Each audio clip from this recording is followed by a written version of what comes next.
Hey guys, today we're going to do some smoked vegetables on the smoker. So we're going to take a white onion, cut this into about 1-inch pieces. I'm going to do a couple peppers, different colors. So I have a yellow pepper, again dicing in about 1-inch thick. Same with this orange pepper, removing the seeds. And we're also going to do a red pepper about 1-inch thick. Broccoli, just cut the crowns off, same with cauliflower. And then we're going to dice up some mushrooms as well. Throw all these into a bowl. We're going to mix them up. Drizzle a little bit of olive oil on top. We're going to hit it with a salt, pepper, and garlic mixture.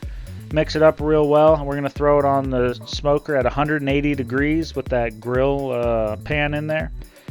Smoke it for about an hour. That will give it a good amount of smoke flavor. Then we're going to kick the temperature up to 400 degrees for another 30 to 45 minutes until it's crispy and delicious.